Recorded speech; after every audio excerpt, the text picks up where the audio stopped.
Hello दोस्तों, मैं Sonu sir स्वागत करता हूं आपका अपने YouTube channel global English academy पर। दोस्तों, पिछले कुछ दिनों से मेरी तबीयत ख़राब थी, इसलिए मैं वीडियो सीरीज़ आपके लिए नहीं लेकर आ पा रहा था। तो मैं इसके लिए आपसे बहुत बहुत क्षमा चाहूँगा। अब मैं सीरीज़ को आगे की तरफ कंटिन्यू करूँगा। मेरी थोड़ी हेल्थ ठीक हो गई है। चलिए, तो दोस्तों, जैसा कि मैंने आपको बताया था कि ये जो मैं सीरीज़ है वो कौन सी वाली है भाई, थोड़ा सा देख लेंगे नाम को। क्या लिखा हुआ है? एसएससी सीजीएल 2024 है ना, 2024 की सीरीज़ है। प्रीवियस ईयर क्वेश्चंस पेपर को टारगेट कर रहे हैं। यहाँ पर आज सेट नंबर 11 को टारगेट करने वाले हैं। आप प्रीवियस वीडियो में जाकर आप चेक कर लीजिएगा, मेरी प्लेलिस्ट में भी SSC CGL target SSC CGL 2024 के नाम से प्लेलिस्ट है, उसमें पुराने मेरे सभी सेट डले हुए हैं। ठीक है, चलिए आ जाइए भैया सारे शेर और शेरनियों, काफ़ी लंबे समय बाद में हम इस वीडियो को लेकर आ रहे हैं। सबसे पहले तो डेट चेक कीजिए आप। डेट देखिए, बिल्कुल लेटेस्ट पेपर आपको कराया जा रहा है, कोई पुराना नहीं कराया जा रहा है ज़्यादा। सेट नंबर देख लीजिए, सेट नंबर थर्ड है हमारे पास में, शिफ्ट नंबर थर्ड है। ठीक है, तो बिना समय गवाए हम शुरू करते हैं अपनी सीरीज़ को। क्वेश्चन नंबर 1 ये रहा, देखेंगे। Select the most appropriate synonyms. Synonym बताना है आपको बेटा, समानार्थी बताना है। वर्ड क्या दिया हुआ है? अनबाइज्ड। अब अनबाइज्ड में देखिए, पहले वर्ड देखिए बाइज्ड।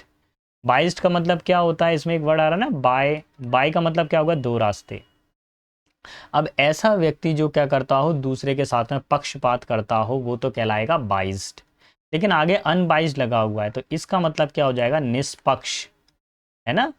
जो क्या करता हो, बिल्कुल निष्पक्ष निर्णय करता हो, जो बिल्कुल जुडिशियस हो, न्याय संगत हो, है ना, जस्ट हो, जो बिल्कुल, है ना। चल, अगला वर्ड देखिए हमारे पास में क्या लिखा हुआ है? डेफिनेटिव। डेफिनेटिव का मतलब क्या होता है? अंतिम, जो बिल्कुल लास्ट में हो, फाइनल, है ना, अंतिम, लास्ट, फाइनल। ऑब्जेक्टिव का मतलब क्या होता है बेटा? उद्देश्य, किसी चीज का क्या हमारा उद्देश्य क्या है ना, गोल, एम। सब्जेक्टिव का मतलब क्या होता है बेटा? व्यक्ति परक। सब्जेक्टिव में क्या होता है? व्यक्ति परक स्थिति होती है। ठीक है, चलिए आगे देखिए हमारे पास में ऑर्गेनाइजेशनल। इसका मतलब क्या होता है बेटा? संगठनात्मक। क्या होता है? संगठनात्मक। ठीक है, कोई ऑर्गेनाइजेशन बनाया गया हो, कोई ग्रुप बनाया गया हो, यूनियन बनाया गया हो जिसके अंदर, ठीक है, ग्रुप बना लिया गया हो, गैदरिंग हो। तो अब ऐसी सिचुएशन में देखिए आपको क्या लेना है बेटा? निष्पक्ष निर्णय लेना है। अब इनमें से देखेंगे आप प्रॉपर, अगर कौन सा ऑप्शन हमारा बन सकता है। अनबाइज्ड यानी निष्पक्ष, जो बिल्कुल न्याय करेगा, जिसका ऑब्जेक्ट क्लियर हो। देखिए बहुत नियरेस्ट आंसर दिया गया इसमें एक्चुअली, है ना। आपको बिल्कुल डिफरेंट दिया गया, कहीं पे कोई ऐसा सेंस ही नहीं मिल रहा है, सर कैसे मिलेगा। तो एसएससी एक फिरकी क्वेश्चन देता है, तो ये फिरकी क्वेश्चन मैं इसी को समझूंगा। अनबाइस्ड का मतलब हो जाएगा ऑब्जेक्टिव, जिसका ऑब्जेक्ट क्लियर है, जिसका गोल क्लियर है, वो बिखरा हुआ नहीं है। अनबाइस्ड में कैसा है? डबल रास्ता है अनबाइस्ड के अंदर। और ऑब्जेक्टिव में क्या है? गोल क्लियर है कि मुझे एसएससी क्रैक करना है। यहाँ पर बंदा एसएससी में भी है, और यही बंदा क्या है? बैंक में भी बैठ गया। अब अनबाइज्ड हो, यहाँ पे बाइज्ड हुआ जा रहा है। ठीक है, तो हमको क्या चाहिए? क्लियर बंदा चाहिए, अनबाइज्ड। तो ऐसा ऑब्जेक्टिव हो जाएगा। Option number 2 is our final answer. चलिए बढ़ते हैं जवानों आगे की तरफ। क्वेश्चन नंबर 2 की तरफ आते हैं। क्वेश्चन 2 क्या कह रहा है? The committee wanted us to explain. अच्छा, एक्सप्लेन का मतलब क्या होता है? समझाना। क्या होता है? समझाना। प्री हिट क्वेश्चन है बेटा, जल्दी बताइए। This in detail. जो कमेटी है वो चाहती है कि हम इस चीज को डिटेल में एक्सप्लेन करें। तो भैया फ्री हिट क्वेश्चन है, anybody else? Be very very fast. Now here we have option number 1, collect. Collect का मतलब क्या होता है? किसी चीज को इकट्ठा करना, यानी गैदर करना। ठीक है, इकट्ठा करना। ठीक है, एलोबरेट। अब एलोबरेट का मतलब क्या होता है? किसी को समझाना, मेक अंडरस्टैंड। मेक अंडरस्टैंड या मेक क्लियर, किसी को मेक क्लियर करना भैया, क्लियर क्लियरेंस देना किसी को। कीन का मतलब क्या होता है? बहुत जो करीबी हो, रिलेटिव हो, है ना, क्लोज, या रिलेटिव भी कह सकते हैं, रिश्तेदार, ना कीन, जो बिल्कुल हमारे रिलेशन में हो। ठीक है, अच्छा, इधर पे आप ऐसे समझते हैं कीन का मतलब करीबी, समझिए आप, क्या समझिए? करीबी। ठीक है, ट्रबल का मतलब क्या होता है बेटा? ट्रबल का मतलब होता है परेशानी। क्या होता है? परेशानी। I am in trouble, I am in problem, I am in fix, उलझन में हूँ। चलिए, तो यहाँ पे जो वर्ड एक्सप्लेन है, बी वेरी वेरी फास्ट, आप लोगों ने आंसर कर दिया होगा। Option number 2 is your final answer. Now comes to the question number 3rd। Here we have another question, question number 3rd। Now if you see here the question is also is about the synonyms. The government's utilitarian stance was appreciated by all. अब utilitarian का meaning अगर आप देखें तो utility से बनता है। Utilitarian का किससे बनता है बेटा? यूटिलिटी से। अब यूटिलिटी का मतलब क्या होता है? उपयोगी। यूटिलिटेरियन का मतलब क्या होता है? उपयोगी हो जाएगा। फैंसीफुल का मतलब क्या होता है बेटा? जो बहुत ही ज़्यादा मतलब अट्रैक्टिव टाइप का हो, बहुत ही चमक धमक वाला हो, चमक धमक टाइप का, ग्लिटरिंग हो काफ़ी ज़्यादा। ठीक है, नेक्स्ट है हमारे पास यूज़फुल। यूज़फुल का मतलब क्या होता है बेटा? यूज़फुल का मतलब होता है बेटा बहुत ही उपयोगी। क्यों स्कूल में फैंसी ड्रेस कंपटीशन होता है? तो फैंसी कैसा होता है? थोड़ा सा अट्रैक्टिव हो, थोड़ा डिफरेंट टाइप का हो, थोड़ा पागल टाइप का ड्रेस कर लिया है, फैंसी ड्रेस हो गया। ठीक है, यूज़फुल यानी उपयोगी। अच्छा, थ्रस्ट का मतलब क्या होता है बेटा? थ्रस्ट आप लोगों ने देखा होगा कि जैसे रॉकेट जब ऊपर को उड़ता है तब वो क्या करता है? थ्रस्ट एनर्जी करता है। तो थ्रस्ट का मतलब क्या होता है? धकेलना। क्या होता है बेटा? धकेलना। थ्रस्ट का मतलब पुश। नेक्स्ट है डिसटेस्टफुल। अच्छा, टेस्टफुल का मतलब तो होता है स्वादिष्ट, जो अच्छा लगे, और डिसटेस्टफुल का मतलब क्या हो गया? डिसलाइक, नापसंद, कैसा हो? जो आपको पसंद ना हो। So be very very fast. What's your final answer? Now if you see here we have option number 2 is our final answer. Clear? चलिए बढ़ते हैं अब आगे की तरफ, क्वेश्चन नंबर 4 पर। Here we have another word consequence. Consequence का मतलब क्या होता है बेटा? परिणाम। क्या होता है बेटा? परिणाम। ठीक है, अच्छा पहले छोटे छोटे वर्ड देख लेते हैं। स्टार्ट का मतलब क्या होता है? शुरू करना, स्टार्ट करना, बिगिनिंग, शुरू करना, किसी चीज़ को क्या करना? आरंभ करना, शुरू करना। अच्छा, बिगिन का मतलब भी सर यही होता है, शुरू करना। चलिए, ओरिजिन का मतलब क्या होता है? उत्पत्ति। क्या होता है? किसी चीज़ की कहीं से क्या हो? उत्पत्ति होना। आउटकम का मतलब क्या होता है बेटा? रिजल्ट, परिणाम। तो यहाँ पर जो आपका ऑप्शन बनेगा, option number 1 is our final answer. क्या पूछा गया था? सिनोनिम पूछा गया था। थोड़ा सा ऊपर भी देखते रहा करें, पता चला जल्दी जल्दी में सर ने बता दिया और कहीं का कहीं टिक लग गया। अक्सर एग्जाम में होता है, कभी कभी ऐसा भी ऑप्शन आ जाता है, ऐसा लिख के दे देते हैं is not a synonym, synonym नहीं है, और हम उसको सिनोनिम बना देते हैं। ठीक है, चलिए अगले क्वेश्चन की तरफ बढ़ता हूँ, क्वेश्चन नंबर 5।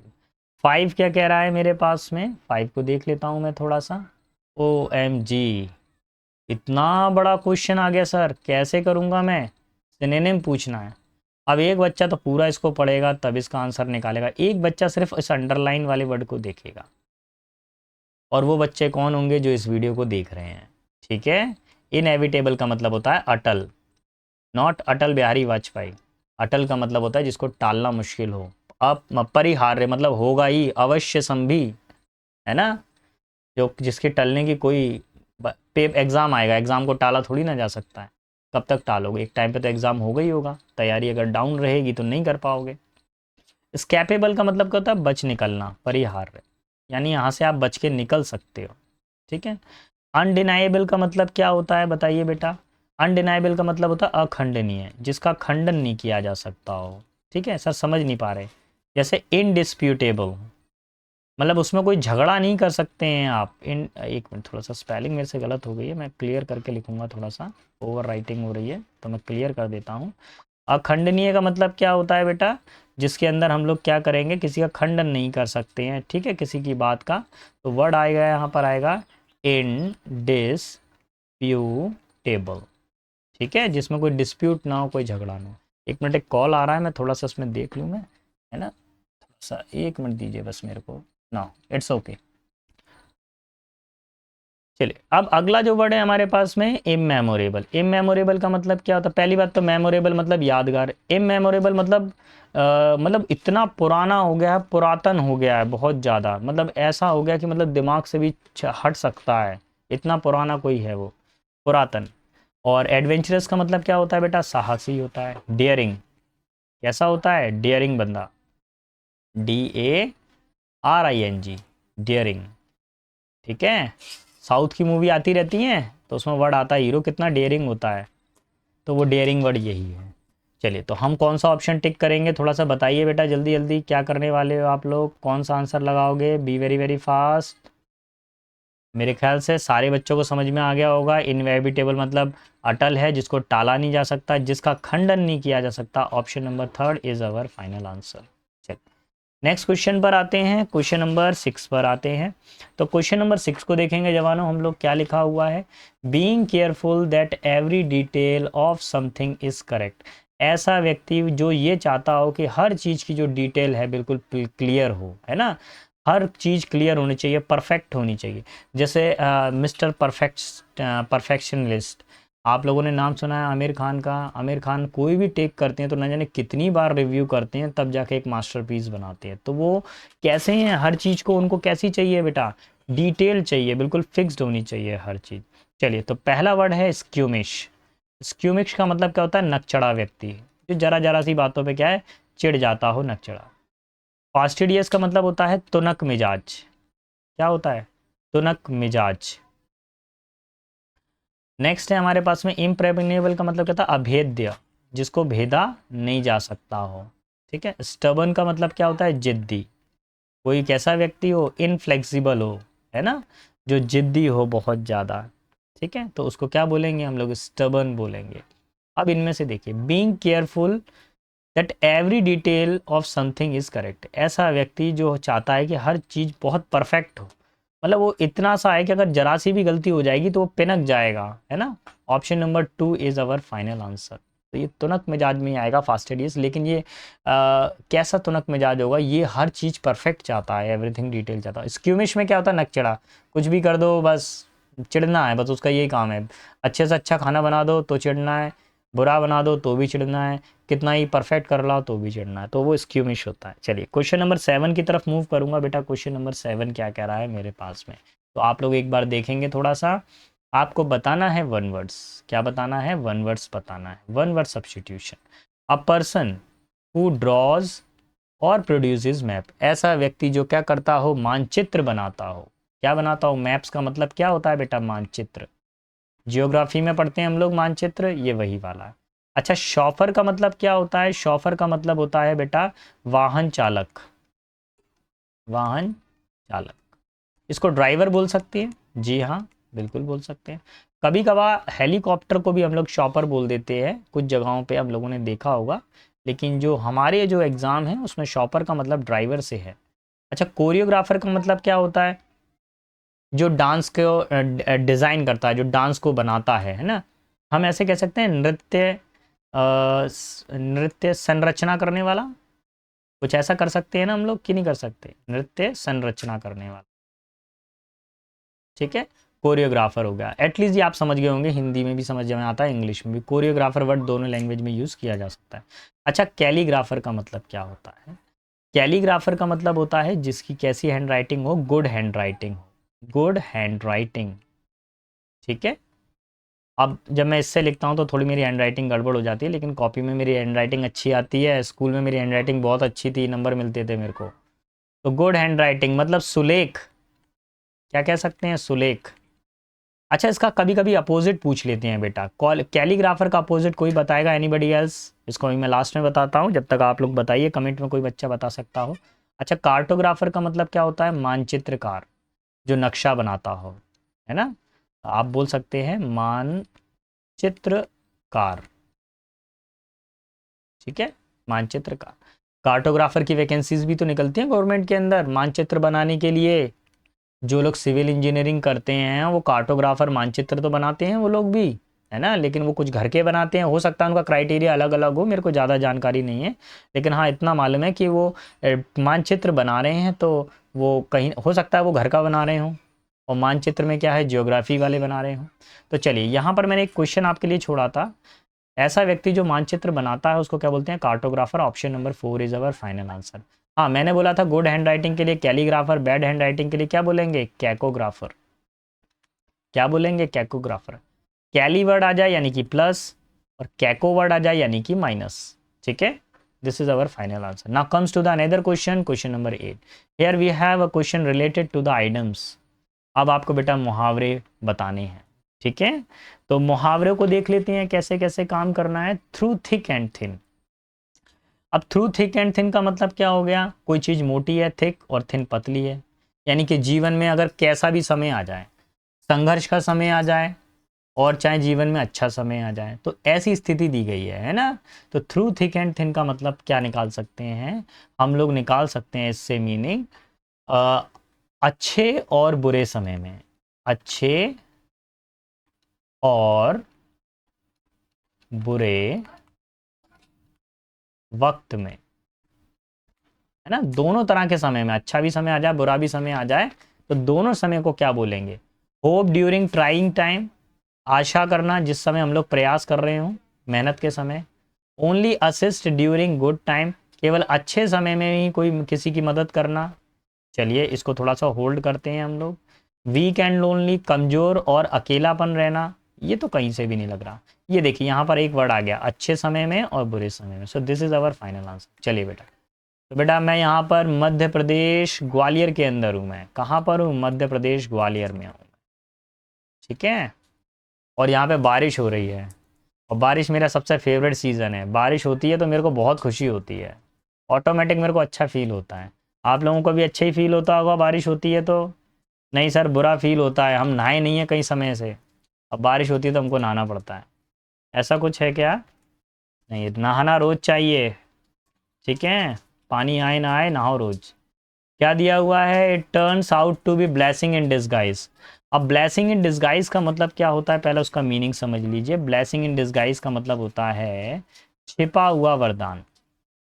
कैसा वरदान? छिपा हुआ वरदान, ठीक है। ऐसा कोई काम जिसमें आपको क्या मिल जाए बेटा, एडवांटेजेस मिल जाए, कोई छिपा हुआ वरदान मिल जाए। आप कोई बुरा कर रहे थे, लेकिन आप तैयारी, भले ही आप एसएससी की कर रहे थे, या मान लीजिए आप तैयारी बैंकिंग की कर रहे थे, बीच में एसएससी का भी एग्ज़ाम आ गया और आपका एसएससी जीडी के अंदर हो जाता है। इस बार हमारे संस्थान से भी एसएससी जीडी में काफ़ी बच्चों का सिलेक्शन हुआ है ना। और एसएससी के अलग अलग ग्रुप में भी होता ही रहा है। तो ऐसी सिचुएशन को क्या बोलेंगे, अब ब्लेसिंग इन डिस्गाइज बोलेंगे, ठीक है। अब देखेंगे, when things get better and better when least expected it. जब हमने कम आशा की हो और चीज़ें बेहतर और बेहतर होती जा रही हूँ। चलिए थोड़ा नियरेस्ट आंसर आ रहा है, इसको थोड़ा होल्ड करके रखता हूँ मैं। Has a very good effect on situation और थिंग, किसी परिस्थिति के ऊपर एक अच्छा प्रभाव होना। ये यहाँ पे तो मेरे को नहीं लग रहा, ये नहीं होना चाहिए। When a simple solution solves a problem very well, एक साधारण सा सोल्यूशन, एक साधारण सा कार्य, एक साधारण सा हल किसी बड़ी समस्या को, सॉल्व द बिग प्रॉब्लम, एक बड़ी समस्या को एक साधारण सा हल सॉल्व कर सकता है, ये भी नहीं होगा। Has a good effect even though at first it seemed would be bad, कोई चीज़ शुरुआत में तो बुरी लग रही थी। शुरुआत में बोला गया कि तैयारी कीजिए गवर्नमेंट की, लेकिन आपको लगा कि नहीं हो पाएगा, एक दो साल तक तो आपको ऐसे ही लगता रहा, लेकिन जब स्टडी किया तो आपको कुछ तरह का कॉन्फिडेंस आ गया, अब आपको लगने लगा कि मेरा एग्जाम क्रैक हो जाएगा। So this is our final answer, option number 4। Now we have eliminated the option number 1 2 3, so 4 is our final answer, make a tick mark on it. Now comes to the another one. Now here we have question number 10. Now this question is related to the incorrect spelling. किससे related है बेटा, जल्दी बताइए। गलत शब्दों से related है, ठीक है। आपको एक स्पेलिंग देखनी है जिसकी स्पेलिंग क्या है, गलत है। तो देखिए एरिस्टोकेट, पहले तो मैं सबके मीनिंग बता दूं। इसका मतलब होता है ब्लू ब्लड, है नीला खून। ब्लू ब्लड सर, क्या ये नीला खून होता है? नहीं बेटा, कुलीन व्यक्ति, उच्च कुल में जन्म लेने वाले व्यक्ति को क्या बोला जाता है, ब्लू ब्लड। ब्लू कलर को क्या बताया गया है, इंग्लिश के अंदर ज़्यादातर जो फ्रेजेज हैं, जो ब्लू कलर है वो रॉयल कलर को बताया गया है बेटा, है ना। तो जो ब्लू कलर को किससे जोड़ के बताया गया है, ब्लू ब्लड का मतलब क्या होता है बेटा, नीला रंग किसको बताता है, ब्लू ब्लड को, कुलीन को बताता है। अच्छा, प्रेफरेंस का मतलब क्या होता है, किसी चीज़ को पसंद करना या प्राथमिकता देना, है ना। कि जैसे चाय पसंद नहीं है, कॉफ़ी पसंद है, ठीक है। और जैसे मेरा फेवरेट फूड दाल चावल है ना, तो मैं क्या करूँगा, उसको लाइक करूँगा, उसकी चॉइस है मेरी, क्या है वो, मेरी चॉइस है, प्रेफरेंस है। अच्छा, ऑकरेंस का मतलब क्या होता है, घटना, कोई चीज़ हो जाए, घटित हो जाए, है ना, हैपनिंग। ठीक है। एडवर्टाइज का मतलब क्या होता है? पब्लिसाइज। सर ये पब्लिसाइज क्या होता है? प्रचार। सिंपल सा प्रचार देखा है आप लोगों ने? अचार नहीं, प्रचार, पब्लिसाइज, पब्लिक को बताना, पब्लिसाइज करना। चलो जल्दी जल्दी बताइए। अच्छा स्पेलिंग एरर था। तो एडवर्टाइजमेंट में I think there is no error. ठीक है। ऑकरेंस में भी कोई दिक्कत नहीं लग रही मुझे, प्रेफरेंस में भी कोई दिक्कत नहीं लग रही। सर एरिस्टोकेट में प्रॉब्लम है बेटा। यहाँ पर ये जो ऑप्शन है ये नहीं आना चाहिए, यहाँ पर ऑप्शन ई नहीं आना चाहिए ना। या क्या करना चाहिए इधर पे? ये जो ई है अगर इसको मैं यहाँ से मिटा दूँ तो मेरा फाइनल आंसर हो जाएगा। बढ़ूँ मैं आगे की तरफ। Option 1 is our final answer. चलिए आगे बढ़ता हूँ अगले क्वेश्चन की तरफ। Question number 11। देखिए मेरी कोशिश ये है कि मैं आपको कम समय में ज़्यादा से ज़्यादा और बेस्ट कंटेंट दे सकूं। अगर आपको मेरा पढ़ाना पसंद आ रहा है, लग रहा है कि सर हमारे लिए मेहनत कर रहे हैं, कुछ ऐसा कंटेंट लेकर आ रहे हैं जो हमारे एग्ज़ाम के लिए बहुत इंपॉर्टेंट है, तो प्लीज़ मेरे चैनल को लाइक शेयर और सब्सक्राइब करना ना भूलिएगा। दोस्तों में भी शेयर कीजिए, उनको भी बताइए कि हाँ भाई सर पढ़ा रहे हैं और अच्छा पढ़ा रहे हैं। चलिए सॉरी इनकरेक्ट स्पेलिंग अगेन एक क्वेश्चन आया है। तो थोड़ा सा अगर आप देखें ना तो एसएससी में कुछ ट्रेंड चलती हैं। जैसे उन्होंने पूछा कि 5 हमको सिनोनिम एंटोनिम पूछ लेने हैं, 2 वन वर्ड पूछ लेने हैं, एक आइडियम एंड फ्रेजेस पूछ लेना है। ये अभी मैं थोड़ा सा लास्ट में डिस्कशन करूंगा किस किस में कितने कितने पोर्शन पूछे गए हैं।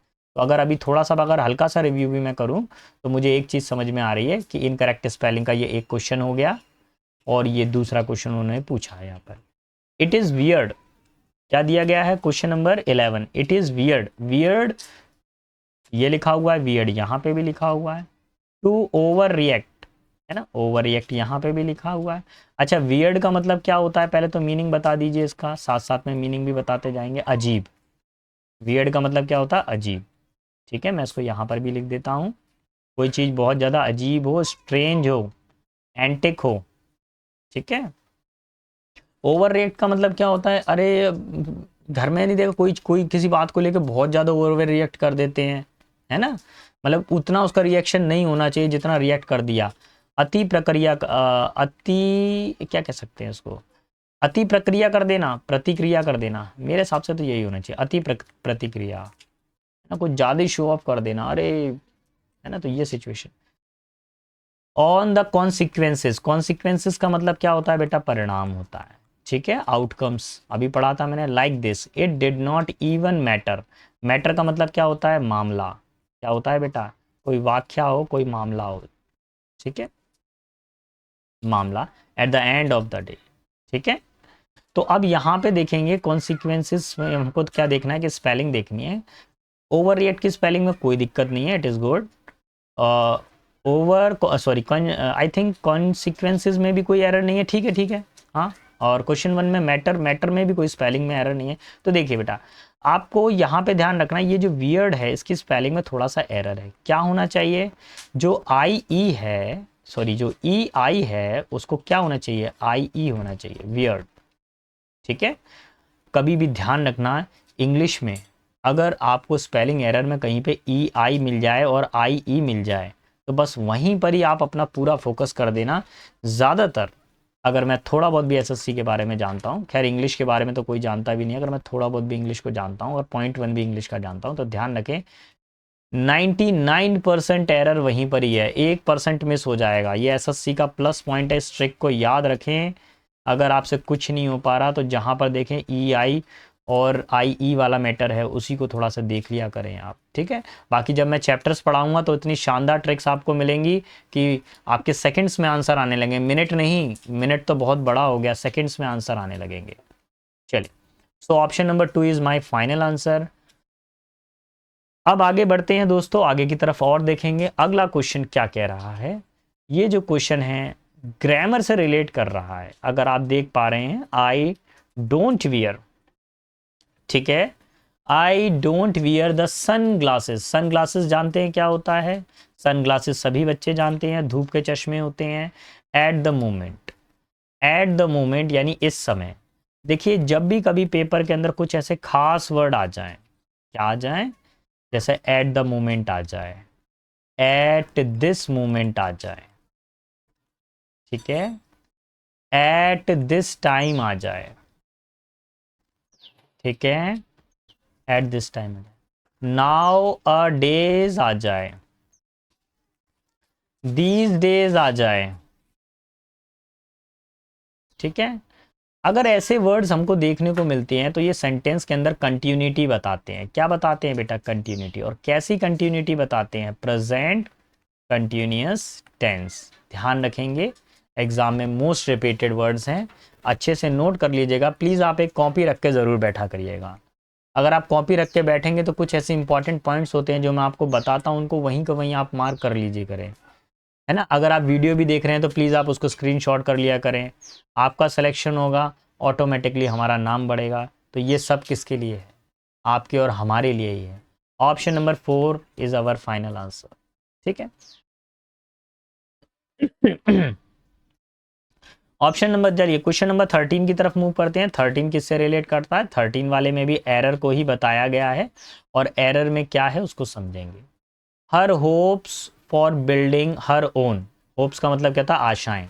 Building her own house were beaten, beaten मतलब पीटा गया। जो उसकी आशाएं थी घर बनाने की, उनको पीटा गया। वर ब्रोकन का, बीटन का मतलब क्या हो गया? उनको पीटा गया। When she lost her jewellery box, जब उसका ज्वेलरी बॉक्स खो गया। ऐसा समझिए, एक लेडी है जिसके पास में ज्वेलरी बॉक्स था। उस ज्वेलरी बॉक्स के अंदर बहुत सारी ज्वेलरी थी, और वो चाहती थी कि एक उस ज्वेलरी से अपना घर बनाए।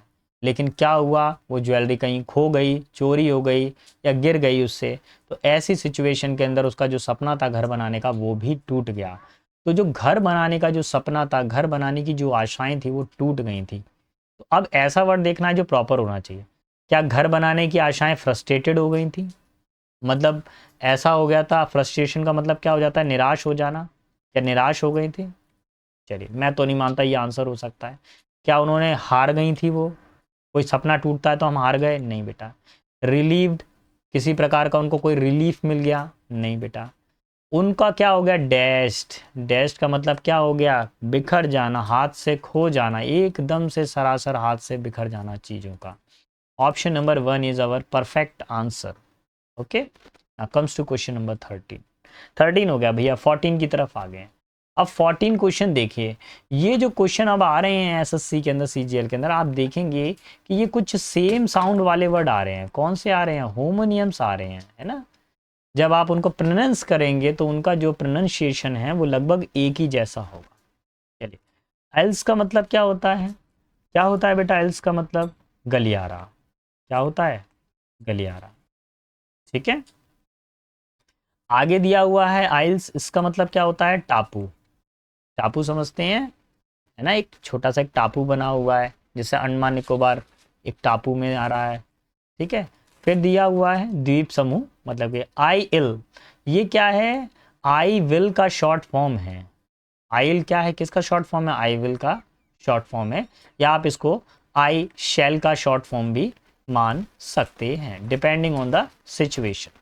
अच्छा, ये जो एल है इसका मतलब क्या होता है? बीमार होना। क्या हो जाना? बीमार, गिर जाना, फॉल सिक। फॉल सिक, बीमार होना। तो कह सकते हैं ना, फॉल सिक। अब इसमें से देखिए, अब जरा क्वेश्चन को पढ़ता हूं। There are rows of chair, है ना, बहुत सारी चेयर हैं, कतार है चेयर की। ऑन द ईदर साइड, यानी दोनों साइड पर। ऑफ डैश, किसकी दोनों साइड पर? क्या बीमारी के दोनों साइड पर कुर्सियां हैं? नहीं, ये तो कैंसिल हो गया। आई विल का तो कोई रिलेशन ही नहीं मिल रहा। क्या टापू के दोनों तरफ कुर्सियां हैं? नहीं बेटा, ये भी नहीं। क्या होगा? गलियारे के पर, ये गलियारा जा रहा है, बीच में से एक रास्ता जा रहा है, इसके दोनों तरफ पे क्या? यहाँ पे भी कुर्सियां, यहाँ पे भी कुर्सियां हैं। Option number 1 is our final answer. Okay, बढ़ता हूँ क्वेश्चन नंबर 15 की तरफ पर। 15 क्या कह रहा है? 15 वाला जो क्वेश्चन है वो हमसे अंडरलाइन वाला पूछ रहा है, वन वर्ड सब्स्टिट्यूशन का पूछ रहा है, और ग्रामर से रिलेट करता हुआ पूछ रहा है, आई थिंक, है ना। तो देख लेते हैं क्वेश्चन नंबर 15 क्या कह रहा है। तो मैं इसको पढ़ता हूँ क्वेश्चन 15 को, आप लोग भी मेरे साथ रीड कीजिए। क्वेश्चन नंबर 15 में क्या लिखा है? I have not seen you for last year, है ना। मैंने आपको पिछले समय से, पिछले वर्ष से नहीं देखा है। तो ग्रामर से रिलेट करता हुआ क्वेश्चन है। तो क्वेश्चन नंबर 1 देखिए, यहाँ पे लास्ट ईयर लिखा हुआ है। क्या लिखा हुआ है? लास्ट ईयर लिखा हुआ है। कभी भी यहाँ पर कोई मेंशन किया गया, कोई काउंटिंग आ रही है कि 1 साल से नहीं देखा, 2 साल से नहीं देखा, 3 साल से नहीं देखा, 4 साल से नहीं देखा। अगर काउंटिंग मेंशन हो जाए बेटा तो हमारा फॉर का यूज़ सही होता है ना, लेकिन यहाँ पे काउंटिंग मेंशन नहीं है, तो ऐसी सिचुएशन के अंदर हमको किसका यूज़ करना चाहिए बेटा, सिंस का यूज़ करना चाहिए। तो हमारा फाइनल आंसर क्या हो जाएगा, ऑप्शन नंबर 3। ठीक है, बढ़ता हूँ आगे की तरफ, नेक्स्ट क्वेश्चन की तरफ। Question number 15। अच्छा, थोड़ा सा मैं आपको बता दूं कितने क्वेश्चन अंडरलाइन वाले आए थे, वो भी मैं आपको क्लियर कर दूं कि ग्रामर से रिलेटेड उन्होंने कितने क्वेश्चन पर पूछे थे। देखिए, क्वेश्चन 1 एक ये अंडरलाइन वाला पूछा गया, यहाँ पे 12 वाला, ये 2 कोई अंडरलाइन वाला है। चलिए, ये 3 है, ये भी ये होमोनियम से रिलेटेड, इसको छोड़ दीजिए। क्वेश्चन नंबर 4 ये 3 क्वेश्चन हो गया। तो करीब 3 क्वेश्चन उन्होंने क्या पूछे हैं, अंडरलाइन ग्रामर वाले पूछे हैं। तो आप थोड़ा सा देखते रहेंगे, इनको अच्छे से करें, हल्के में ना लें। क्वेश्चन नंबर 16 की तरफ मूव करते हैं, और ये 16 क्वेश्चन क्या कह रहा है इसको जान लेते हैं। ये एरर से रिलेटेड क्वेश्चन है, और बिल्कुल ना घबराएं, इतना बड़ा क्वेश्चन देखकर किया जा सकता है, सिर्फ डरावना सा बना दिया है। द प्रेजेंट सेंचुरी का मतलब क्या हो गया, वर्तमान जो समय चल रहा है, वर्तमान शताब्दी। थ्रेट्स टू आवर एनवायरमेंट, जो वर्तमान समय है, अभी जो हमारी फर्स्ट चल रहा है, 19वीं शताब्दी, 21वीं शताब्दी, 22वीं, तो ये क्या हो रहा है, ये हमारे पर्यावरण के लिए क्या है, काफ़ी ज़्यादा नुकसानदायक है, खतरा है। Which includes interfering species, interfering species,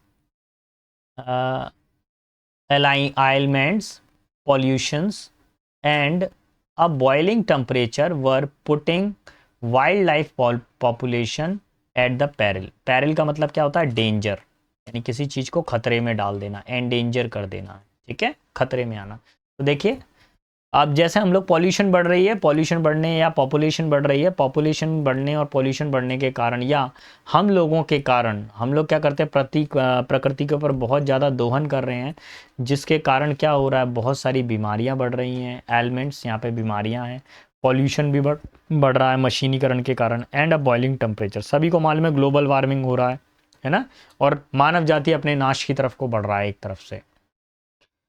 तो अब यहाँ पर हमको एरर ढूंढनी है। देखिए, यहाँ पे वर लगा हुआ है, और एक ये हेल्पिंग वर्ब है, तो हेल्पिंग वर्ब ये आई किस किस के लिए, थोड़ा सा वो देख लेते हैं भैया।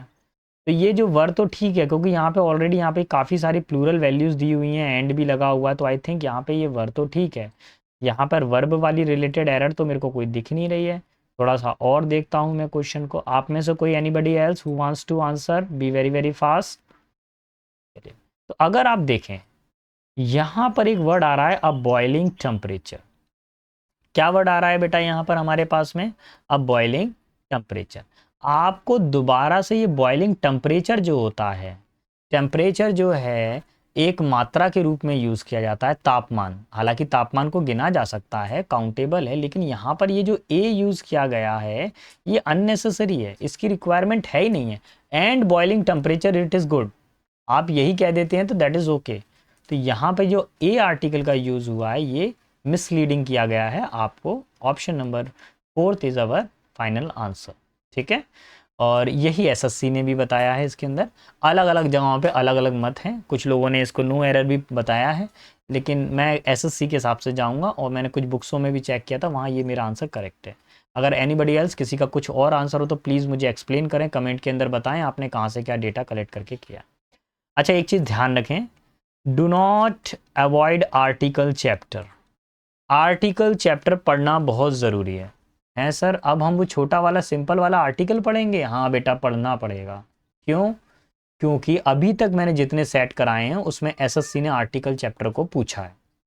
आप पहले जाइए, 2 दिन ले लीजिए, 3 दिन ले लीजिए, आप आर्टिकल चैप्टर को पढ़िए, और उसके बाद में जब आप पेपर सेट को लगाएंगे, मैं गारंटी दे रहा हूँ कि आपके नंबर ज़रूर ज़रूर ज़रूर बढ़ेंगे, ठीक है। तो आर्टिकल चैप्टर को आप फोकस कीजिए। नेक्स्ट, अगला क्वेश्चन है question number 17। It is also related to error.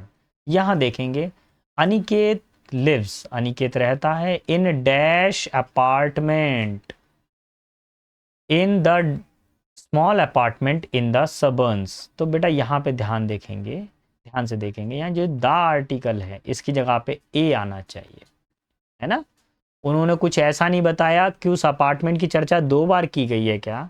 अगर किसी चीज़ की चर्चा 2 बार की जाए तब हम द आर्टिकल का यूज़ करते हैं, या डेफिनेट कर देते हैं तब द आर्टिकल का यूज़ करते हैं। सर कैसे, एक बार बताइए।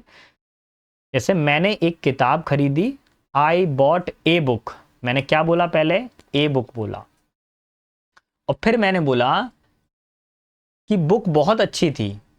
जब मैंने दोबारा से बुक बोला तो मैं उस बुक को क्या बोलूंगा, the book is very interesting या the book is very good. तो जब पहली बार मैंने बोला तो ए बोला, लेकिन जब रिपीट करके मैंने बुक बोला तब मैंने क्या बोला, द। तो द का यूज हम किसी चीज के नाउन की रिपीटेशन को शो करने के लिए भी कर सकते हैं। तो यहाँ पे स्मॉल अपार्टमेंट का कोई रिपीटेशन है क्या, नहीं है बेटा।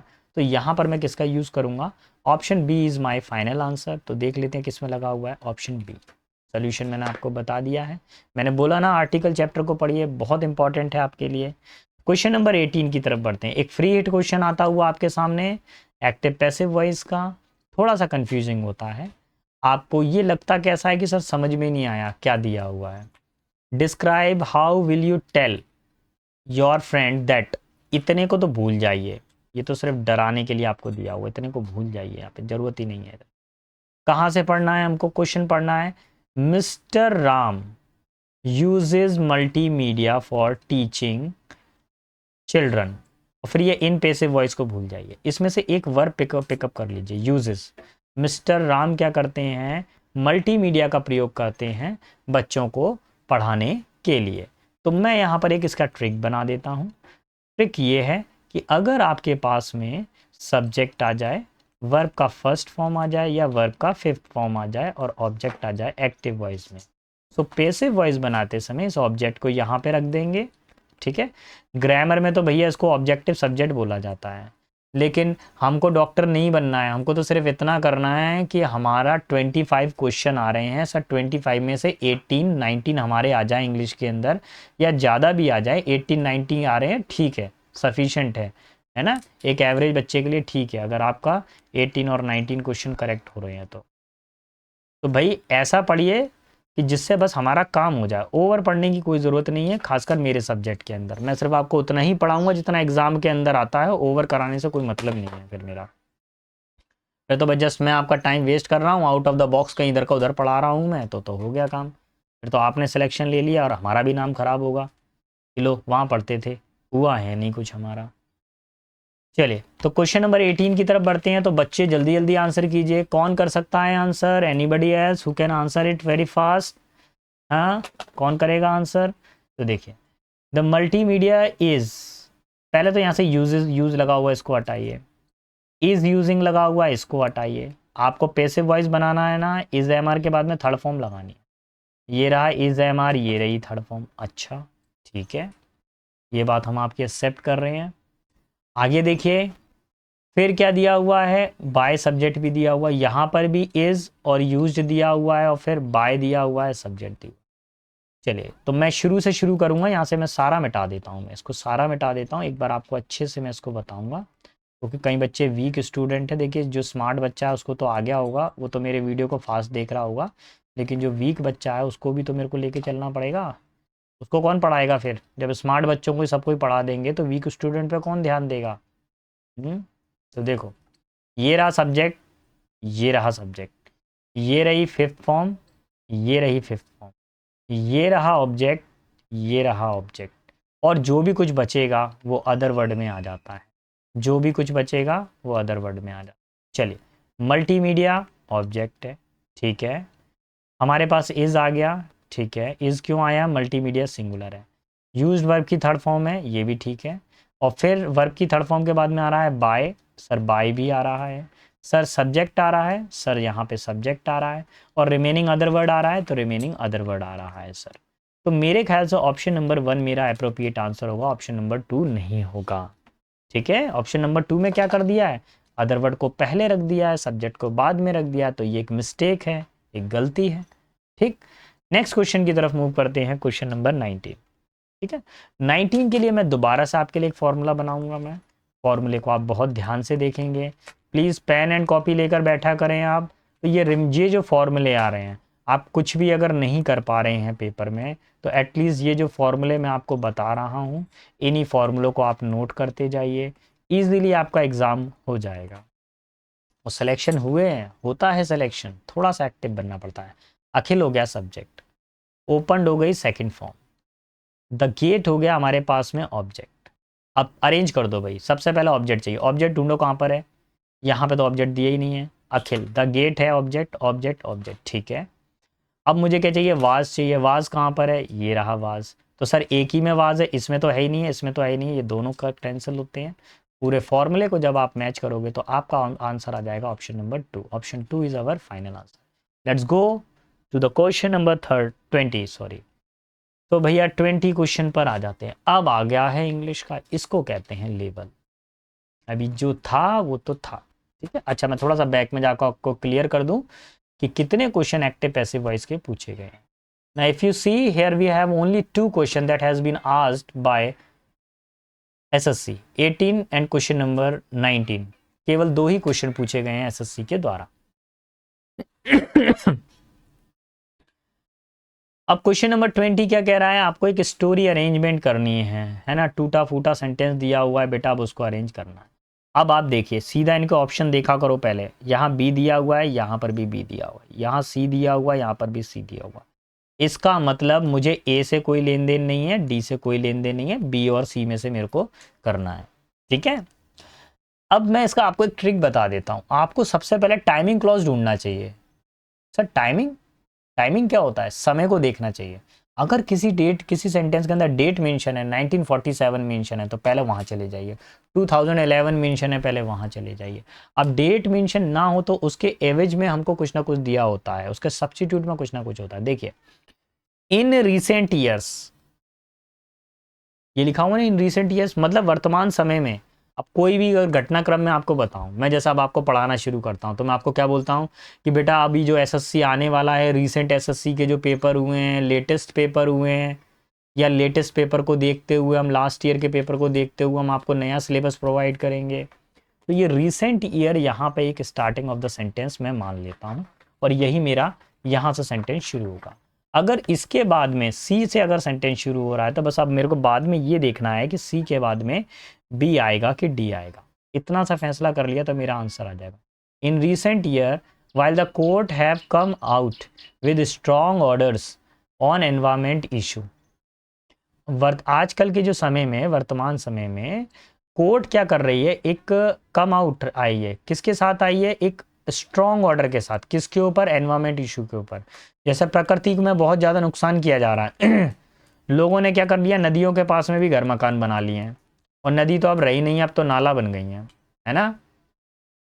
हमारे यहाँ पे एक नदी है, स्वर्णरेखा नदी, जो हमारे घर के पास से बहती थी कभी, अब वो नाला नंबर 1 हो गया है। ग्वालियर का नाला नंबर 1 बन गया है वो तो। अब स्वर्णरेखा नदी रही नहीं है, इतिहास में दर्ज है, लूसेंट की बुक में कहीं पे दर्ज है, बस वो लूसेंट की जीके में। On environment issues these have some affected. Affected मतलब क्या होता है, किसी चीज का परिणाम होना, किसी का अफेक्ट होना, ठीक है। पीपल्स लिवलीहुड एडवर्सली, एडवर्सली का मतलब क्या था, बुरी तरीके से। तो क्या हो रहा है कि सरकार ने जो कदम उठाए हैं, उनने क्या किया है, मानवता के जो जीवन यापन है उस पर भी कहीं ना कहीं पे, कुछ व्यक्तियों के जीवन यापन पर भी कहीं ना कहीं पे बुरा प्रभाव पड़ा है। अब वो क्या पड़ा है वो देखते हैं हम लोग। अगर मैं ऑप्शन बी से शुरू करता हूँ और फिर ऑप्शन डी भी चेक करूंगा, मैं बी को चेक कर लेता। फॉर इंस्टेंस, उदाहरण के लिए, the court directed industries in the residence area in Delhi to close down और shift out of the city. उदाहरण के लिए अगर देखें तो दिल्ली के अंदर कोर्ट ने बोला है कि जितनी भी बड़ी बड़ी इंडस्ट्रीज थी, कोर्ट ने बोला कि जिन इंडस्ट्रीज से बहुत ज़्यादा एनवायरनमेंट को नुकसान हो रहा है, पॉल्यूशन आ रहा है जिनसे, उन इंडस्ट्रीज़ को बंद किया जाए या तो शहर के बाहर शिफ्ट किया जाए। चलिए इस बात को हम थोड़ा सा होल्ड करके रखते हैं, बाकी क्वेश्चन भी चेक करना ज़रूरी है ना, बाकी ऑप्शन भी। सेवरल ऑफ दीज इंडस्ट्रीज़, अरे भैया दीज इंडस्ट्रीज़ का मतलब क्या है, ये ऊपर जो इंडस्ट्रीज़ बताई हैं कोर्ट ने, तो सेवरल ऑफ दीज इंडस्ट्रीज। देखिए कभी भी किसी सेंटेंस में दीज आ जाए या दोज आ जाए तो ध्यान रखें आप, ये किसी ना किसी पहले जो घटना हुई है उसके चर्चा के बारे में बताया गया। कोर्ट ने आदेश दिया कि इंडस्ट्रीज को बंद कीजिए, और फिर कोर्ट ने बोला कि ये जो इंडस्ट्रीज हैं, सेवरल ऑफ दीज इंडस्ट्रीज, ये सभी इंडस्ट्रीज को हटाइए। तो ये जो दीज का यूज हुआ है, इट मीन्स ये सेंटेंस नंबर सेकंड है, ये पहला सेंटेंस नहीं हो सकता है किसी भी हालत में। यानी कि अगर मैं इन दोनों को कंपेयर करूं ऑप्शन बी और डी में, तो ये ऑप्शन बी मेरा सेकंड होगा और ऑप्शन डी मेरा थर्ड होगा। ठीक है, और क्लियर सी बात है, ऑप्शन नंबर मेरा जो है फोर्थ वाला ऑप्शन नंबर 1 होगा। इसको थोड़ा सा जल्दी पढ़ जाता हूं मैं। पहले सेंटेंस में बताया गया है कि सरकार ने फैसला लिया एनवायरमेंट के खिलाफ, एनवायरमेंट के लिए फैसला लिया, और उसके कारण लोगों का जो है जीवन पे बहुत बड़ा प्रभाव पड़ा। क्या प्रभाव पड़ा? इंडस्ट्रीज बंद हो गई दिल्ली के अंदर। जब इंडस्ट्रीज बंद हो गई तो क्या हुआ? देखिए, several of these industries were polluting the neighborhood and discharge from these industries were polluting the river Yamuna because they has been set up without following rules। तो नदी है, नदी के आसपास में बहुत सारे घर मकान बना लिए हैं, बड़ी बड़ी बिल्डिंगें खड़ी कर दी हैं। आप लोगों के शहर में भी ऐसा रहा होगा, तो वही परिस्थिति बताई जा रही है। परंतु while the court action was solved one, it created the another because of the closure of many worker lost their job। देखिए, जैसे इंडस्ट्रीज बंद हुई तो लोगों के जीवन पर भी बहुत बड़ा प्रभाव पड़ा। तो एक तरफ से तो अच्छा हुआ है, प्रकृति का तो बचाव हुआ है, लेकिन इंडस्ट्रीज क्लोज होने से लोगों को भी नुकसान हुआ। तो option 2 is our final answer. Now comes to question number 21। तो अगर आप देखेंगे यहाँ पर स्टोरी अरेंजमेंट का केवल एक ही क्वेश्चन इन्होंने पूछा है, और अब आते हैं कॉम्प्रिहेंशन पैसेज पर। ठीक है, कॉम्प्रिहेंशन पैसेज और स्टोरी अरेंजमेंट दो ऐसी वैल्यू हैं जिसके अंदर सबसे ज़्यादा एनर्जी चाहिए होती है। नेक्स्ट अगले क्वेश्चन पर आ जाइए, क्या बोल रहा है। तो बोला गया है सॉक्रेट्स। सॉक्रेट्स का मतलब क्या होता है? अच्छा, ये एक व्यक्ति है, एक राइटर है इतिहास में, हमारे हिस्ट्री के अंदर, सुकरात। ठीक है, सॉक्रेट इज फ्लाइंग। अब इसका मतलब ये है कि सॉक्रेट उड़ रहे हैं। सॉक्रेट, सुकरात जी क्या उड़ रहे हैं क्या?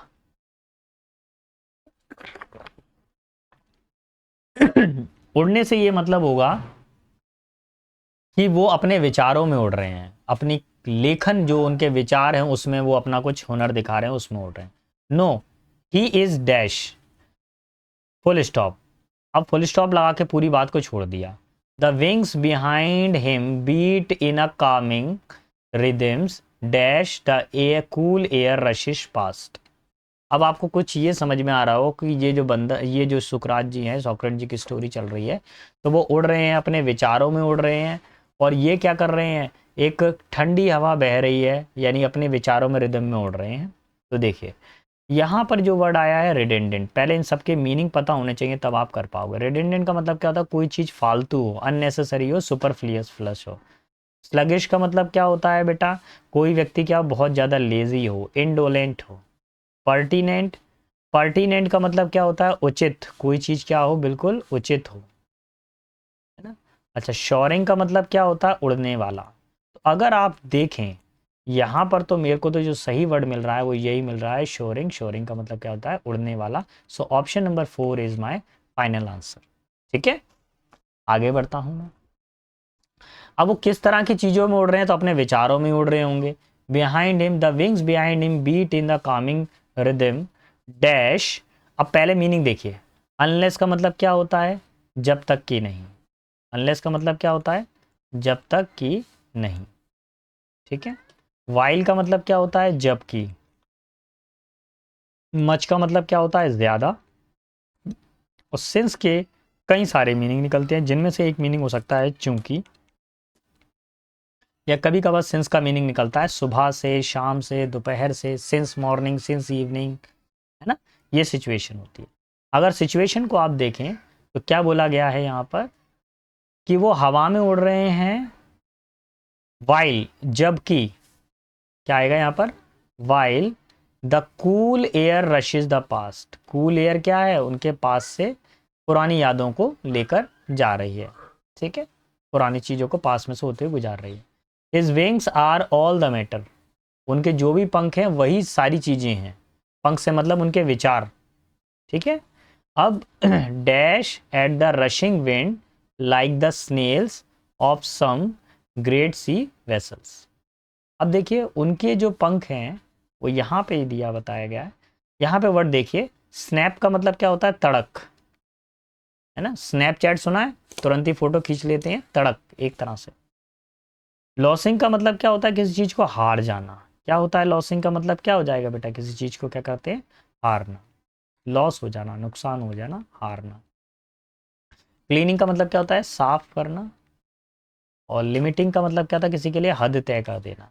तो मेरे हिसाब से जो आंसर होना चाहिए यहाँ पे स्नैप हो जाएगी। पंखों की जो फड़फड़ाहट है, जो तड़क है, तेजी से जो उड़ते जा रहे हैं, at the rushing wind like the snail of some great sea vessel, the feathery appendage. अच्छा, फीदर का मतलब क्या होता है बेटा, पंख। और अपेंडेज का मतलब क्या होता है बेटा, बताएगा कोई बेटा। अपेंडेज का मतलब क्या होता है, जो हम चीज़ें बाद में जोड़ते हैं। मैं नेक्स्ट पेज को ले लेता हूँ, मैं इसको मैं नेक्स्ट पेज पे देख लेता हूँ। अपेंडेज का मतलब क्या होता है, किसी चीज़ को हम ऐड करते हैं। कब करते हैं, एक मिनट इसको होल्ड कर दूँ, क्या गड़बड़ हो गई। ये महाराज रुक जाओ, बस 2 क्वेश्चन और रह गए हैं, बस पढ़ा दें हम, फिर करते रहो जो करना है। चलिए, वो क्या कर रहे हैं, किसी चीज़ को जैसे कुछ लिखा आपने और उसके बाद में उस चीज़ के लास्ट में कुछ जोड़ देना, ऐड कर देना, ठीक है। All he is all he will ever want to be. देखिए उसके जो पंख हैं, जो उनके पंख हैं, जो उनके विचार थे। देखिए एक कवि है, वो विचार कर रहा है कि मैं आसमान में उड़ रहा हूँ। अब उड़ते समय वो कैसा फील कर रहा है, वो सब आपको बताना, पर वो बता रहा है अपने उसके अंदर कि ये जो मेरे विशाल पंख हैं, ये जो मेरे अच्छे सॉफ्ट पर हैं, ये क्या कर रहे हैं, मेरी उड़ान को और अच्छा बना रहे हैं, जैसा मैं चाहता था, जैसा मैं हूँगा। इस बैक मसल फ्लैक्स विथ, ठीक है। यहाँ पे वर्ड आया है फ्लैक्स विथ। फ्लैक्स का वैसे मतलब क्या होता है, झुकना होता है। यहाँ पे फ्लैक्स विथ का मतलब क्या, उनकी बैक मसल जुड़ी हुई है। Flex the, flex with the, अब किससे जुड़ी हुई है देखते हैं, किसके साथ में झुकी हुई है, समझेंगे। वर्ड दिया, अच्छा इसका मैंने मीनिंग इसका बता दिया मैंने, ऑप्शन नंबर 3 बता दिया आपको, ऑप्शन 23 बता दिया मैंने, हाँ बता दिया ना मैंने। Option number 1 is our answer. 24 पर आ जाइए, तो ये किससे जुड़ी हुई है 24 वाली बेटा। पहला देखिए, लिटिगेटिंग का मतलब मुकदमेबाजी, मुकदमेबाजी। अफेक्शन का मतलब क्या होता है, लव। मैनिपुलेशन का मतलब क्या होता है, किसी के दिमाग को क्या करना, मैनिपुलेट कर देना, जोड़ तोड़ करना, जोड़ तोड़ करना, मैनिपुलेट करना। और एफर्ट का मतलब क्या होता है, प्रयास यानी ट्राई। तो अब देखेंगे यहाँ पे कोशिशें, तो वो किससे जुड़ी हुई हैं भैया, उनकी जो सारी की सारी चीज़ें किससे जुड़ी हुई हैं, एफर्ट से जुड़ी हुई हैं। वो एफर्ट करने हैं उड़ने के लिए। That takes him the high sky does not require much of one. तो जो sorry, that takes him high above the ground, वो पंख क्या कर रहे हैं, उनको उड़ने में मदद कर रहे हैं। He feels the effort, he feels the effort of course, but sweeping into the sky does not require much of fun। देखिए किसी भी पक्षी को जमीन से ऊपर उड़ने में बहुत दम लगती है, लेकिन जब वो आसमान में पहुंच जाता है, जैसे बाज है, जब उड़ेगा तब तो पंख फड़फड़ाएगा, लेकिन जब वो आसमान में पहुंच जाता है तो क्या करता है, बाज ऐसे ही ऐसे करके उड़ता रहता है। तो अपने पंखों को जस्ट वो सीधा रखता है, अब उसको ज़्यादा फ्लप करने की ज़रूरत नहीं है ना। द डैश इज प्लेजरेबल, अब उस समय क्या होता है, उसको बहुत ज़्यादा सुख महसूस होता है। Even ex exhilarating. अब ये जो वर्ड आया है एक्सिलरेटिंग का मतलब क्या होता है, इसको समझ लीजिए। एक्सिलरेटिंग का मतलब होता है, मतलब बिल्कुल मन को एनर्जी से भर देने वाला, प्राण पोषक, यानी इतना ज़्यादा खुश कर देना किसी को, प्राणों को पोषण देने वाला, प्राण पोषक, ठीक है। With with fly there is freedom beyond the description. वो बोलते हैं कि जब मैं उड़ रहा हूँ तो वो ऐसी आज़ादी है जो डिस्क्रिप्शन के परे है। बियॉन्ड का मतलब क्या होता है, के परे। एंड एक्सटेसी, एक्सटेसी का मतलब क्या होता है बेटा, परमानंद। क्या होता है, आनंद, परमानंद, बहुत आनंद विभोर हो जाना। बॉर्डरिंग ऑन द इमोशंस, जो मेरे इमोशंस को बहुत ही क्या हो जाता है, गदगद हो जाता है व्यक्ति जब वो उस फ्लाइट को करता है। तो देखिए ऑप्शन को चेक करें। सेंसेशन का मतलब क्या होता है बेटा, भावना होता है। इंडिग्नेशन का मतलब क्या होता है बेटा, क्रोध होता है। तो क्या उड़ने से उनका क्रोध बढ़ गया था क्या, बिल्कुल नहीं हुआ होगा। लेमिनेशन का मतलब क्या होता है, परत बंद कर देना। मोबाइल के ऊपर लेमिनेशन चढ़ाते हैं हम लोग, परत बंद कर देना, ठीक है। लैपटॉप पर, मोबाइल पर लेमिनेशन करवाते हैं, तो ये नहीं होगा। अच्छा, परवर्जेंस का मतलब क्या होता है बेटा, विकृति। तो क्या उनके विचारों को विकृति हो गई थी? नहीं बेटा, ऐसा कुछ नहीं हुआ था। वो सेंसेशन थे, वो भावनात्मक था। उनकी जो भावनाएं थी वो क्या बहुत ज़्यादा गदगद हो गए थे उससे। ठीक है, तो बेटा ये यहाँ पर हमारा सीरीज़ कंप्लीट होता है। अगर आपको मेरा पढ़ाना पसंद आ रहा है, आपको लग रहा है सर ने बहुत मेहनत की है, तो प्लीज़ मेरे चैनल को लाइक शेयर सब्सक्राइब करना ना भूलिएगा। नेक्स्ट सीरीज़ में हम मिलेंगे अगले सेट के साथ में, सेट नंबर 12 के साथ में। तब तक के लिए सभी बच्चों के लिए बेस्ट ऑफ लक। बेटा सारे बच्चे अच्छे से तैयारी करें। अगर कोई भी डाउट आता है तो आप मेरे से पूछ सकते हैं। ठीक है बेटा, so best of luck, see you tomorrow in the next class.